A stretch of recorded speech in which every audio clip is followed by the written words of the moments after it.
아이러니하게도 저도 그렇고요. 성경 말씀을 그냥 보면은 잘 이해가 안 돼요. 우리가 그냥 보통 책 읽듯이 읽으면은 잘 이해가 안 되는 부분들이 굉장히 많아요. 그래서 계속해서 저 같은 경우에는 천천히 요즘 그거를 처음에는 계속 읽어도 무슨 뜻인지도 모르겠어요. 제 제가 이제 책을 읽으면요. 보통은 집중해서 진짜 강한 결단으로 이제 책을 읽기 시작하잖아요. 그러면요. 한 1장부터 첫 장부터 한 20장, 30장까지는 제가 무엇을 읽었는지 모르겠어요. 근데 그것도 버텨서 그때 이제 조금 되면은 시간이 좀 지나면 그때서부터 이제 내용이 들어오기 시작해요. 저는 그러는데 여러분들은 어떠십니까? 그래서 오늘 그러면서 조금 요즘에 이제 성경책을 조금 읽으면서 진짜 천천히 읽거든요. 이거는 그냥 일반 책이 아니잖아요. 그죠? 그냥 지나치면 안 되는 책이기 때문에 되게 천천히 읽고 어쩔 때는 한 장을 계속 막 30분 동안 본 적도 있는 것 같아요.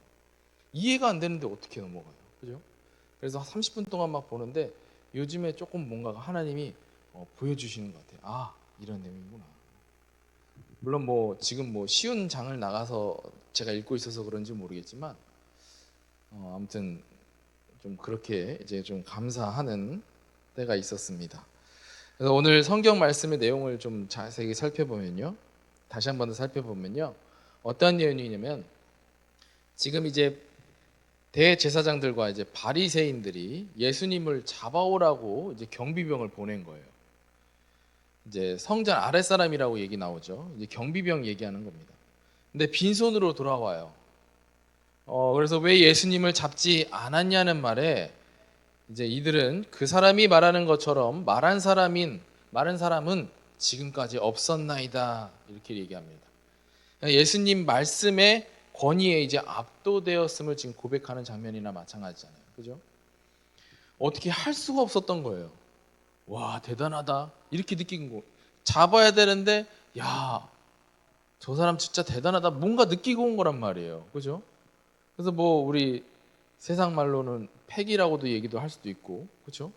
근데 오늘 성경에서는 이거를 뭐라고 얘기하고 있냐? 권위라고 얘기하고 있어요.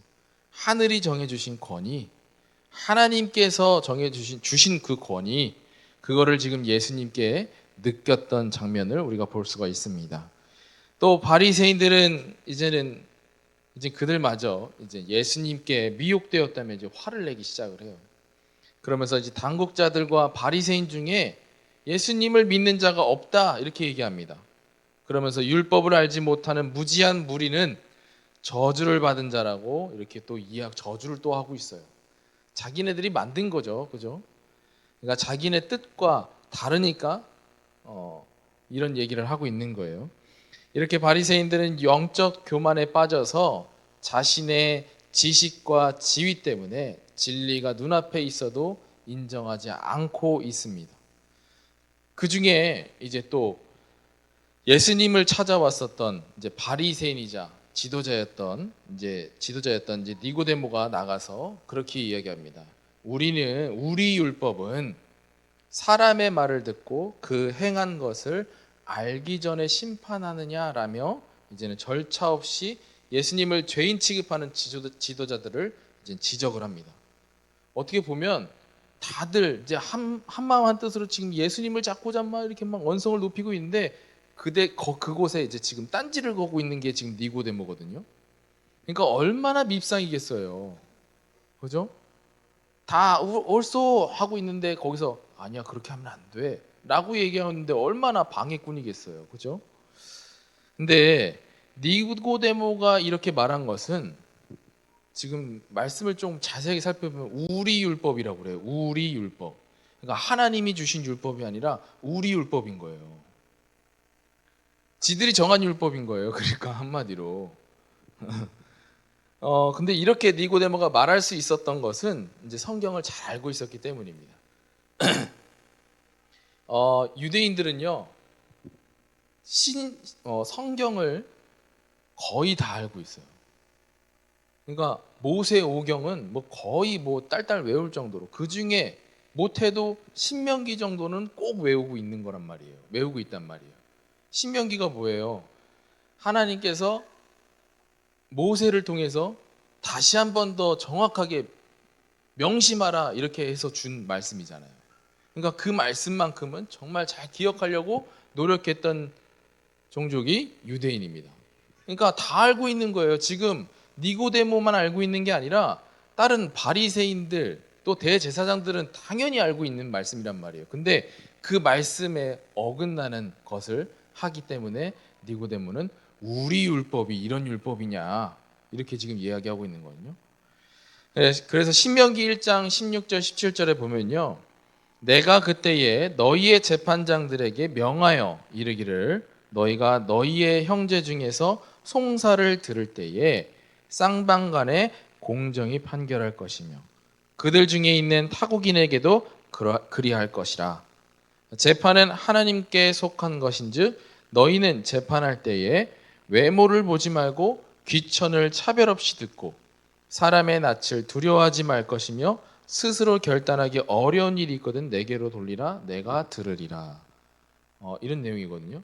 그러니까 지금 어떤 얘기를 하고 있는 거예요? 공정한 심판을. 그러니까 피해자를 피의자라고 하는 그 예수님의 상황도 얘기도 한번 들어봐야 되지 않겠냐. 근데 듣지도 않고 지금 다짜고짜 예수님을 잡아오라고 시키네요. 그죠? 그런 내용이에요.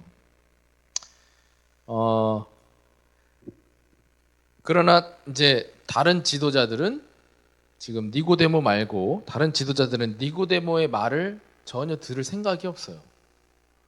그냥 편견만 가지고 니고데모에게 너도 갈릴리에서 왔느냐 이렇게 비꼬고 있는 거예요. 그러니까 갈릴리라고 하면요, 그때 당시에 이제 어떻게 보시면 되냐면 너 저기 시골 촌놈 아니냐 그런 거예요. 지금 너도 시골 촌놈 중에 한 명이냐 그렇게 얘기하고 있는 거거든요. 그러니까 좋은 말이 아니에요. 그냥 뭐 사실을 짚고 넘어가자 이렇게 얘기한 것도 아니에요. 그러니까 비꼬고 있는 거란 말이에요. 그러니까 성경을 찾아보라 갈릴리에서는 또 선지자가 나지 못한다 이렇게 반박을 했는데, 그래서 정말 갈릴리 지역에서는 선지자가 한 명도 나오지 않았나 제가 한번 이렇게 검색을 해봤어요. 해봤더니 아니더라고요. 또 그것도. 그러니까 지네들 지금 이게 편견과 선입견에 가득 차 있어갖고 아무것도 확인하려고 조차도 안 하는 거예요 지금. 실제로 이제 갈릴리에서 나온 이제 선지자가 이렇습니다. 요나 잘 아시죠? 고래 뱃속에 물고기 뱃속에 들어갔다 나온 선지자 요나. 뭐 요나라고 하면은 뭐 까먹을 수도 있어요. 근데 또 갈릴리에서 나온 선지자 중에 큰 선지자가 한 명이 더 있더라고요. 엘리야. 엘리야라고 하면은 유대인들이 가장 존경하는 선지자 중에 한 명이잖아요. 그죠? 모세. 그래서 예수님과 함께 나타났던 존재가 모세와 엘리야였어요. 그만큼 엘리야가 유대인들에게 정말 존경받고 있던 선지자 중에 한 명인데 그분이 갈릴리 출신이었단 말이에요. 그런데도 이제 확인조차 해보지 않는 그 편견, 그들에게 꽉 차 있었던 거예요. 오늘이 그 말씀입니다. 그러고 나서 뭐 결정짓지도 않아요. 그러고 53절 제가 이렇게 읽진 않았는데 거기에 보면은 다들 그냥 각자 집으로 돌아갔다 그렇게 기록되어 있어요. 오늘 말씀이 우리가 읽은 말씀이 이러한 내용들입니다. 근데 우리가 여기 말씀 속에서 우리가 볼 수 있는 것은 진리를 대하는 세 가지의 태도를 우리가 볼 수가 있잖아요. 그죠? 첫 번째로는 이제 성전의 경비병들. 이들은 지식도 부족하고 지위도 낮았습니다. 그죠? 누가 심부름 시키면 꼭 해야 되고 항상 밑에 아랫사람이었어요, 말 그대로. 근데 그러나 선입견 없이 예수님의 말씀을 직접 들었을 때 그 가르침에 담긴 진리의 권리를 깨달았던 것입니다. 그래서 이들과 같이 세상적 조건과 상관없이 겸손한 마음으로 말씀을 들을 때 진리를 알아볼 수가 있는 거예요. 그러니까 이들한테는 아무것도 알고 있는 게 없는 거예요. 그러다 보니까 선입견, 편견 뭐 이런 것조차도 없는 거예요. 그러다 보니까 하나님의 말씀에 권위가 담겨져 있다는 것을 그대로 받아들인 겁니다. 그죠? 마찬가지로 지금 현 시대 때 조금 비교를 해보자면 어떠한 사람들이 이제 경비병 같은 사람들이냐 생각을 해봤을 때 저는 세 가족인 것 같아요. 막 이제 교회 들어와서 복음을 처음 접한 사람들이, 그죠? 저는 이런 걸 많이 느껴요. 새 가족들 보면은 진짜 뭐 새 가족들도 되게 다양하죠. 뭐 억지로 끌려온 사람들도 있는가 반면에 진짜로 온갖 갖은 풍파를 다 지나고 나서 난 이 길밖에 없다. 나는 여기에서 답을 찾겠다라고 온 사람들도 있을 거 아니에요. 그런 사람들은 어떻게 하겠어요? 그러니까 막 집중해서 들어요. 집중해서 듣는단 말이에요. 저는 이런 걸 많이 경험을 해요. 물론 뭐 사람을 보고 제가 판단하기엔 좀 섣부르기도 하지만 뭔가 말씀을 전할 때에 그 사람이 듣는지 안 듣는지를 제가 볼 수는 있거든요. 어느 정도는. 근데 보면은 어떤 사람은 말씀을 전할 때마다 그 말씀을 스펀지처럼 완전 메마른 스펀지처럼 쑥쑥 빨아들이는 것들을 느껴요. 그러면서 그 말씀을 어떻게 내 삶에 적용할 것인가. 오래 신앙생활 하신 분들보다 훨씬 더 말씀을 받아들이는 것이 다르단 말이에요. 이런 것들을 느낍니다. 아마 성전 경비병이 이러한 모습이지 않을까라는 생각이 들어요. 그래서 우리는 경비병을 거울 삼아서 우리가 삶의 신앙을 돌아볼 수 있어야 돼요. 그죠? 그래서 무엇을 어떻게 돌아봐야 되냐? 나의 신앙이 익숙해져 갖고 예배를 습관적으로 드려지는 매너리즘에 빠져 있지 않은가? 매너리즘이라는 것은요, 내가 익숙함에 지금 젖어 있는 거예요. 익숙함에서 나오기가 쉽지 않은 거예요. 왜냐? 지금까지 했으니까 편한 거예요. 그게 계속 반복되는 게 편한 거거든요. 그러면 아니면 이제는 경비병이 진리의 권위 앞에 매료된 것처럼 우리에게 영적 센서가 민감하게 작동하고 있는가 우리는 스스로 점검을 해보셔야 돼요. 예배 자리에 습관적으로 오는 것이 아니라 오늘 하나님께서 나에게 들려주시고자 하는 음성이 무엇인지 예민하게 민감하게 반응하는 그 영적 센서가 작동이 되셔야 되는 겁니다. 두 번째로는 경비병처럼 세상적 요구보다 하나님의 말씀이 주는 감동과 깨달음에 더 우선시할 준비가 되어 있는가 우리가 살펴보셔야 돼요. 그러니까 내 모습이 지금 세상의 우선순위에 있나 아니면 하나님이 우선순위에 있나 그것을 점검하셔야 된다는 얘기예요. 많은 사람들이 어떻게 합니까? 주일날 놀러 갈 수 있는 기회가 생겼다. 놀러 가요.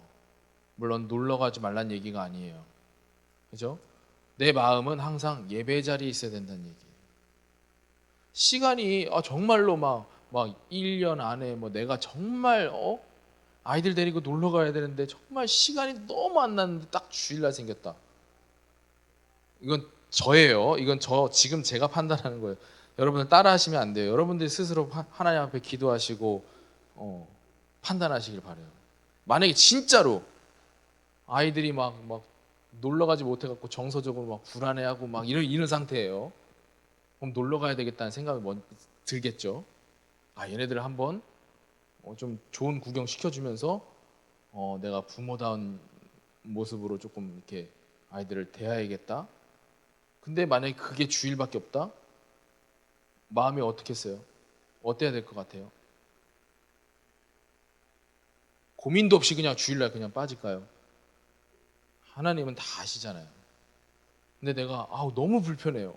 주일이야 하필. 예배 드려야 되는데 어떻게 할까? 갈등하다가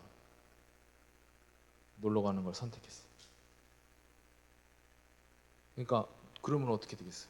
다르죠, 조금. 결과는 똑같아요. 예배 자리에 없는 거란 말이에요. 근데 달라요. 그렇잖아요. 무조건 예배 자리에 오라는 얘기가 아니에요. 무조건 예배 자리에 오라는 게 아니에요. 내가 모든 것을 다 제껴놓고 아무것도 상관없이 내 가족 중에 한 명이 뭐 경찰서에 이제 뭐 병원에 이제 입원했는데 내가 가야 되잖아요. 근데 주일날 예배 시간이란 말이에요. 그럼 어떻게 해야 되겠어요? 그러면은 병원 가야 돼요. 성경 속에 또 가족을 돌보지 않는 것은 잘못됐다고 되어 있잖아요. 그러면 병원 가야죠. 막 그런 거 다 제껴놓고 그냥 이런 사람들이 있더라고요. 이런 분들이 계세요. 교회 예배 시간에 이제 한 가족이죠. 한 가족 중에 신앙생활을 하는 이제 부모님과 또 자식이 있어요. 근데 그 반면에 신앙생활을 안 하는 자식이 있어요. 근데 그 신앙생활 안 하는 자식은 예배를 전혀 생각 못 하잖아요. 그죠? 근데 그날 이제 아, 우리 부모님 이제 환갑이니까 그때 환갑을 이렇게 해야 되겠다. 환갑 모임을 갖자. 파티를 하자. 이렇게 얘기를 한단 말이에요. 그러면 어떻게 해야 되겠습니까? 근데 이게 지금 저희가 듣기만 하니까 웃기죠. 근데 그 상황이 다 이게 처해 있는 사람, 선택을 해야 되는 사람들은 진짜 갈등이란 말이에요. 그렇죠? 하나님은 여러분들이 예배 자리에 있었으면 하겠지만 그러지 못한 상황도 하나님께서 허락하신 거예요. 근데 내 마음이 어떻게 해야 되냐? 아싸! 야, 주일날 좋은 기회 생겼다 해갖고 막 예배 자리에 빠지는 걸 하나님께서 기뻐하실까요? 아니에요. 제 기준이에요. 제 기준. 여러분들은 여러분들이 하나님 앞에 기도하면서 응답 받으시길 바래요. 그래서 우리는 또 무엇을 생각해 봐야 되냐? 아까 말했다시피 세상적 요구보다 하나님의 말씀이 주는 그 감동 안에 있어야 되는 거예요. 내 마음이 그래야 되는 거예요. 내 방향이 그래야 되는 거예요. 어떻습니까? 오늘 경비병이 바리새인들이 잡아오라고 했고 세상적인 이제 지위를 가진 사람들이 이제 시켰단 말이에요. 예수님을 잡아오라고 했어요. 근데 잡지 않고 그냥 돌아갔잖아요. 빈손으로. 이 모습이 그 모습이라는 거예요. 하나님 말씀이 주는 감동과 깨달음을 더 우선시했던 거예요. 그런 반면에 이제 대제사장과 이제 바리새인들이 나오잖아요. 이들은 당시에 종교 전문가였습니다. 종교 지도자였어요. 지도자. 그리고 이제 사회에서 인정받는 위치에 있었던 사람들입니다. 그러나 자신들의 지식과 지위에 교만했어요. 갈릴리 출신이라는 지역적 선입견에 사로잡혀서 예수님을 배척하기도 했습니다. 그러니까 진리를 알아보려 하기보다 이제 자신들의 권력을 지키는 일에 또 몰두했어요. 그러니까 지식과 종교적 기득권이 오히려 진리를 보지 못하도록 영적인 눈을 가리고 있었던 거예요. 그렇죠? 제가 이제는 4월 달 되면은 제가 지금 이제 차를 동생 거를 지금 쓰고 있잖아요. 근데 동생이 이제 4월 달에 온대요. 그래갖고 이제 어떻게 해요? 그 이후로는 이제 차가 없잖아요. 그래서 이제 그냥 조금씩 시간 날 때마다 이제 차를 알아보고 있는데 한 번은 이제 저는 차를 잘 모르니까 차를 한 번도 사본 적이 없고 그래서 이제 친구가 이제 시간 날 때 같이 보러 가자고 해서 갔어요. 이제 가는데 이제 친구랑 같이 가니까 이제 뭐 편하잖아요. 평상시에 뭐 이렇게 양복 입고 다니는 것도 솔직히 좀 불편하거든요. 제가 추리닝이나 좋아하지 반바지나 좋아하지. 그래서 뭐 그날은 이제 뭐 친구랑 가겠다 해갖고 편하게 이제 반바지 입고 슬리퍼 신고 이제 갔어요. 차를 이제 보러 갔는데 그 사람이 이제 제 겉모습을 보니까 이제 반바지에다가 슬리퍼 신고 왔단 말이에요. 슬리퍼도 되게 지저분하고. 근데 제가 차 살 거라고 하면 차 살 수도 있을 거라면서 이렇게 얘기를 했는데 그 사람의 이제 태도가 이상한 거예요. 좀 저한테 이제 반응하는 것들이 이상한 거예요. 그러면서 좀 이상하다. 왜 그럴까? 조금 하자 있는 직원이 온 건가? 라고 생각했는데 그 사람이 이제 제 슬리퍼를 보면서 얘기를 하는 거죠. 이제 슬리퍼 얼마 주고 사셨냐고. 난 차 보러 간 건데 오히려 내 슬리퍼를 가격을 물어봐요. 그래서 이거 한국에 샀다고 그랬더니 저도 똑같은 게 있대요. 그래서 저는 이제 자기는 이제 외국 나갔을 때 이제 동남아에서 사왔다는 거예요. 12,000원 주고. 그래서 그러냐? 저는 한국에서 샀다고 그랬거든요. 그러고 나서 이제 저는 계속 이제 차를 이제 물어보고 이제 질문하고 막 계속 했는데 질문하는 저한테 얘기를 하지 않고 제 친구를 보면서 얘기를 하는 거예요. 저 멀리 딴 데서 구경하고 있는 친구들을 보면서 기분이 좀 나쁘더라고요. 내가 차 사러 가려고 했는데 왜 나한테 그럴까? 기분이 나빠서 이제 집에 돌아오면서 씩씩거리면서 이렇게 혼자서 마음속으로 그러고 돌아왔는데 생각해 보니까 맞네요. 내 모습이 그랬던 거예요. 물론 뭐 편견 이거를 이야기하려고 했지만 제가 잘못된 건 잘못된 거잖아요. 그죠? 보통 그런 데서는 이제 세상적 편견을 갖지 않기 위해서 내가 조금 어느 정도는 반바지 슬리퍼는 좀 아니었다. 다음부터는 그렇게 입고 가지 말아야겠다 이렇게 생각을 했는데 그 세상에 그 편견이 그렇게 가득한 것 같습니다. 저 어쩌다가 보니까 이런 얘기가 나왔는데 편견과 선입견은 진리를 보지 못한다는 거예요. 그렇죠?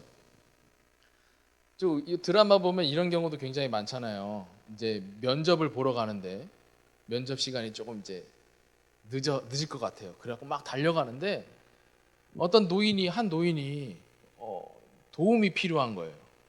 근데 갈등을 하죠. 순간에 도움을 줄까 아니면은 그냥 면접을 보러 뛰어갈까 늦지 않도록. 그래서 어떻게 합니까? 이런 드라마 많이 보셨죠, 그죠?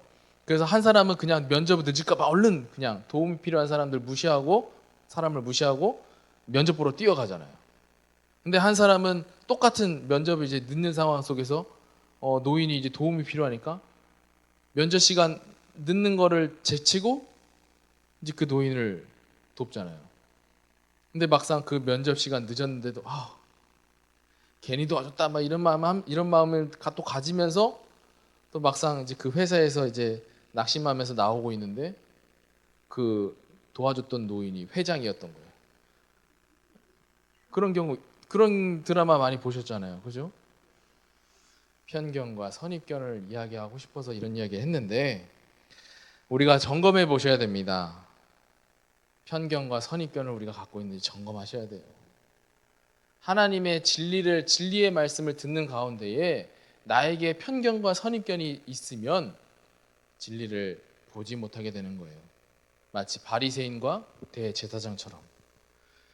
그래서 우리는 점검해 보기를 바랍니다. 신앙생활 오래 했기 때문에 지식과 경험으로 쉽게 판단하고 있지 않는가? 우린 점검하셔야 돼요. 또 선입견과 고정관념으로 인해서 그 사람을 통해서 역사하실 수 있음을 보지 못하고 있지 않는가? 그렇거든요. 우리는 앞에 말 잘하는 목사님 나오셔야 돼요. 또 어떨 때는 또 재미를 요구하시는 성도님들 앞에서는 재미가 있어야 된단 말이에요. 재미도 없지 말도 못하지 못생겼지 다른 교회 목사님들 영상으로 보면 막 잘생기고 엄청 멋있고 야 진짜 뭐 힘 있어 보이고 하는데 왜 우리 목사님은 왜 저래? 그렇게 생각할 수도 있단 말이에요. 그러면 뭐가 되겠어요? 그러니까 막 그런 거 보시는 분들 많아요. 이제 목사님의 말씀을 들으러 예배 드리러 왔는데 앞에 서 계신 목사님의 그 넥타이를 보고 또 셔츠 빠진 거 보고 물론 당연히 목사님이 그런 것 때문에 말씀을 대언하는 일에 방해가 되면 안 되겠죠. 근데 매번 그렇게 완벽하게 챙길 수 없잖아요. 그렇죠? 사람이라는 거. 근데 그럴 때 목사님 셔츠 빠졌으니까 오늘 말씀에 은혜 못 받았어. 이게 말이 되는 거예요? 오늘 목사님 넥타이 잘못 골라서 선택이 잘못됐어. 그런 것만 보다가 말씀 놓치면 어떻게 되겠어? 그러니까 진리를 못 보는 거예요. 그리고 우리의 자존심, 체면, 권위, 또 익숙함이 위협받을 때 반발하지 않는가? 그죠? 하나님의 말씀이 나의 상황 속에 나의 그 상태에 위협을 줄 때 우리는 어떻게 합니까? 저번에 뭐 담임 목사님이 얘기하시더라고요. 나가는데 오늘 목사님 설교에서 내 얘기하는 거였죠. 진짜.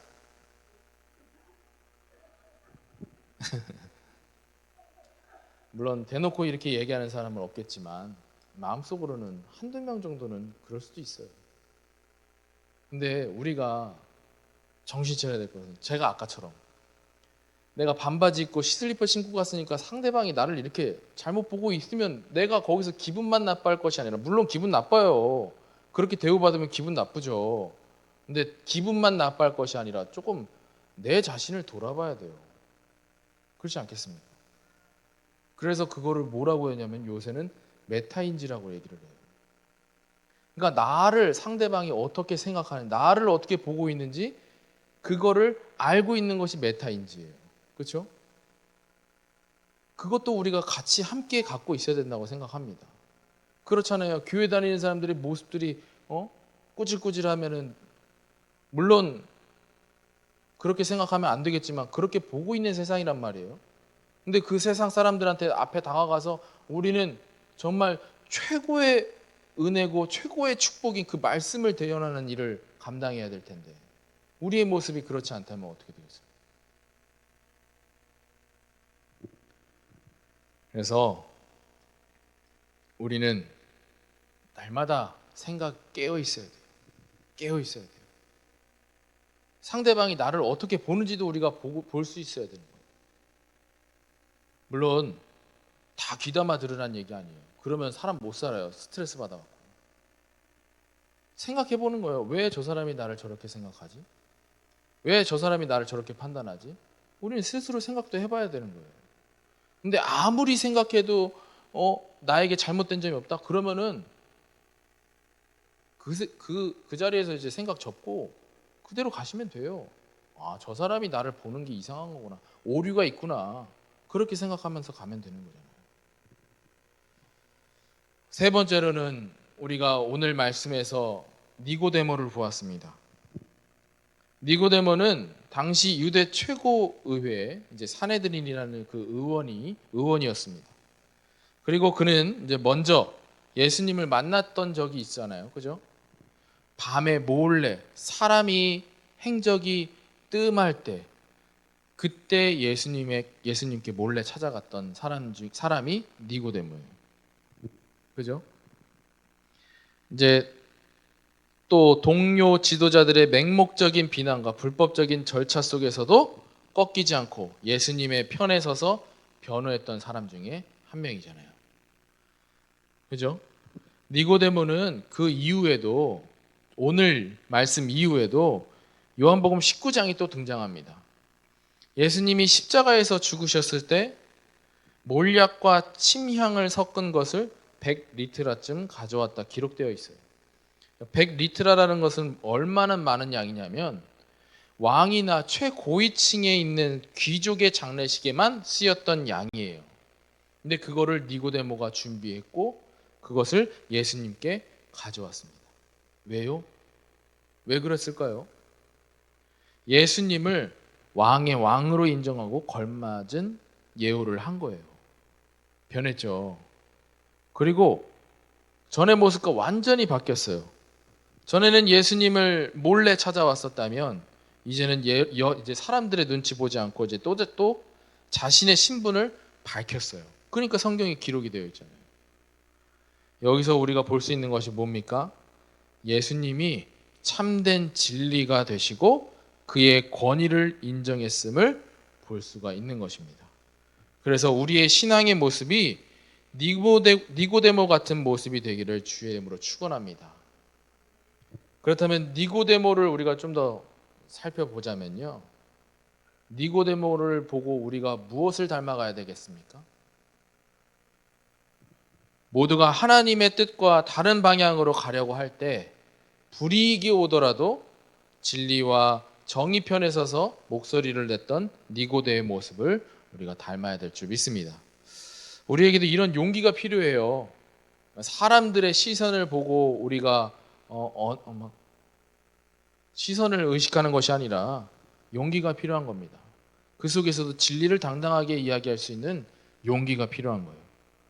어떤 요즘에 뭐 이렇게 유튜브 같은 데 보면요, CBS 같아요. 기독교 방송이죠. 그곳에서 이제 한 사장의 이제 인터뷰를 하는데, 그 사장은 어떤 사장이냐면 이제 유흥가예요. 유흥가에서 하는 음식적을 해요. 유흥가면은 어떻겠습니까? 그 유흥가니까 막 술 먹고 뭐 놀고 노래 부르고 하는 사람들 굉장히 많은 그런 곳이잖아요. 근데 그런 곳에서 간판을 할렐루야 이렇게 딱 해놓고 장사를 하시더라고요. 그래서 그분이 어떠한 마음을 갖고 있는지 인터뷰를 간 거예요. 우리는 이런 믿음이 있어야 되는 거예요. 몰라요. 뭐 할렐루야 걸어놓고 어떤 동기로 했는지는 모르겠지만, 자세한 건 모르겠지만, 우리가 그런 용기는 우리가 갖고 있어야 된다. 세상은 계속해서 이제 신앙인들을 폄하합니다. 그래서 뭐라고 얘기하냐, 뭐 개독교 얘기 많이 들었었죠, 그죠?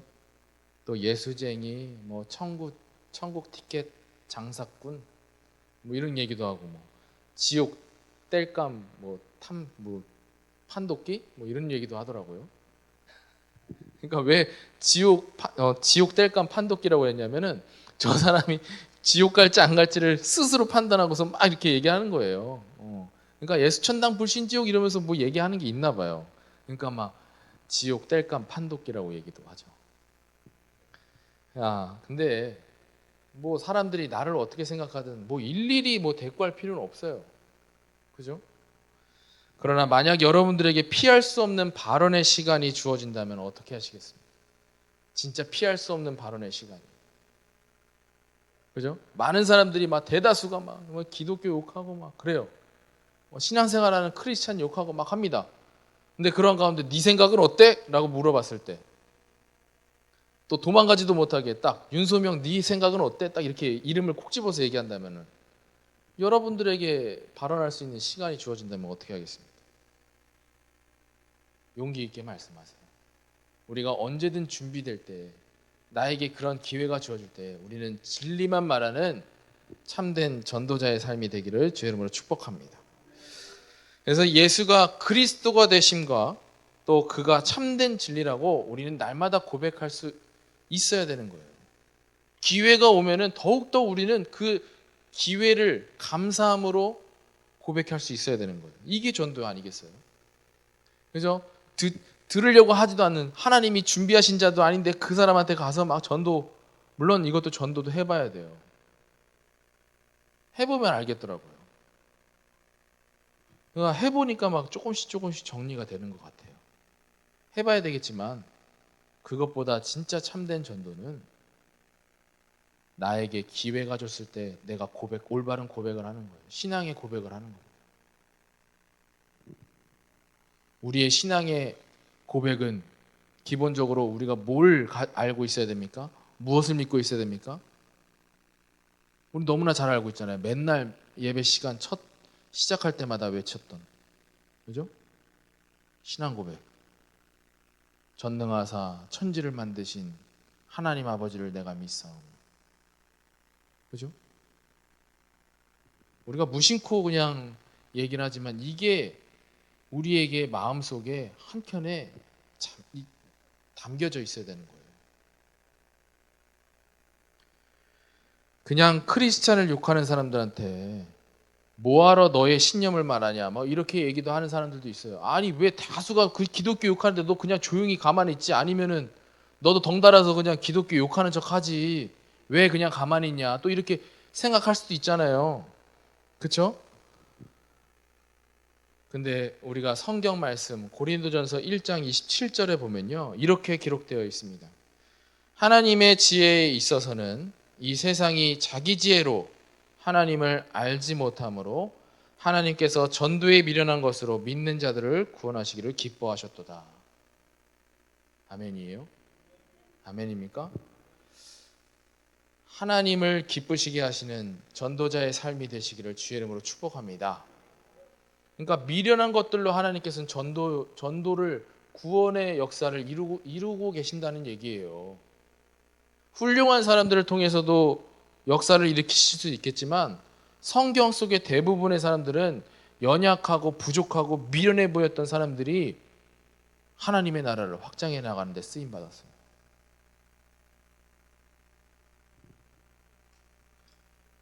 우리 은혜로운 교회가 정말 참된 전도와 선교하는 교회로, 또 교회다운 교회로 함께 만들어가기를 바랍니다.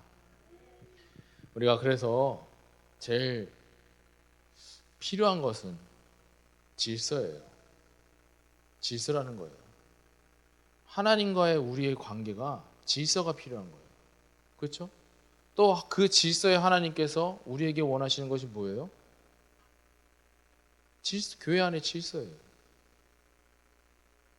왜 내가 질서를 얘기하냐면요, 아무리 풍족한 나라라도 법이 정해져 있지 않으면요, 풍족한 사람들이 행복하게 살 수 있을까요? 없어요. 무질서한데요. 네피림 시대 한번 보시기 바랍니다. 질서가 없으니까 어떻게 되겠어요? 그때 당시에는 막 평균 막 500살, 600살 이렇게 살던 시대예요. 얼마나 행복한 시대예요, 지금에 비하면. 또 먹고 살 것이 없겠어요? 너무 많았을 것 같아요. 자원이 엄청 풍부했을 것 같아요. 근데 질서가 없으니까 어떻게 됐습니까? 무너져요. 교회 안에도 물론 뭐 하나님께서 하실 것이지만, 저는 반드시 그 교회 안에도 질서가 필요하다고 생각합니다. 그래서 우리가 정말 이제는 앞으로 정해지는 그 질서 아래 우리가 순종하고 그 권위에 우리가 복종하며 교회다운 교회로 만들어가서 우리가 차근차근 진짜 교회다운 교회로 우리가 만들어가기를 주의 이름으로 축원합니다. 함께 만들어가는 거예요. 최종 목표는 전도와 선교를 마음껏 하는 교회, 우리가 이 교회 만들어갔으면 좋겠어요. 근데 그 전에 우리가 필요한 것들이 있죠. 필요한 것들을 우리가 말씀 속에서 확인하고 차근차근 우리가 먼저 실천해 나가면 앞으로 후대들에게 주어질 교회는 전도와 선교에 전무하는 교회로 인도받게 될 줄 주의 이름으로 축복합니다. 부모님은 부모님의 신앙이 아이들의 신앙이나 마찬가지예요. 미래의 신앙이나 마찬가지예요. 그러면은 우리가 먼저 어떻게 해야 되냐? 후대들에게 그 올바른 영적인 유사를 전달하기 위해서 나부터 하는 거예요. 나부터. 저번 주에 제가 말씀드렸어요. 우리에게 가장 먼저 요구되는 것은 내가 먼저 말씀으로 시작하고 말씀으로 하루를 마무리하는 거예요. 그게 안 되어지는데 어떻게 누구 앞에서 뭘 얘기할 수 있겠어요? 준비가 되어져 있지 않은데 누구 앞에서 복음을 이야기할 수 있는 기회가 생긴다면은 어떻게 복음을 이야기할 수 있겠어요? 그렇죠? 우리는 언제 어디서든지 톡 건들기만 해도 예수가 그리스도라는 사실을 고백하는 우리 은혜로운 교회 성도님들이 되시기를 바랍니다. 그러려면 우리 가득해야 돼요. 말씀이 가득 차 있어야지. 물방울이 똑 떨어졌을 때 그게 흘러내리는 것처럼, 그것이 주변 영향을 주고 그 주변 영향으로 인해서 많은 사람들이 살아나는 것처럼, 정말 우리가 나 개인부터 말씀으로 시작하고 말씀으로 마무리하는 여러분들 되시기를 주의 이름으로 축복합니다. 기도하겠습니다. 살아계신 하나님, 감사합니다. 우리를 미련한 자로 불러주셔서 우리를 통하여 세계복음화를 이루실 것을 믿고 감사를 드립니다. 이제는 우리가 진리 앞에 무릎 꿇게 하시고 그 예수님의 그 진리의 거리 앞에 무릎 꿇게 하셔서 날마다 말씀에 순종하며 말씀 따라가며 말씀 따라 인도받는 우리 은혜로운 교회 성도님들 될 수 있도록 축복하여 주시옵소서. 교회를 교회다운 교회로 만들어갈 수 있도록 인도하여 주시옵소서. 살아계신 주 예수 그리스도의 이름으로 기도드렸습니다. 아멘.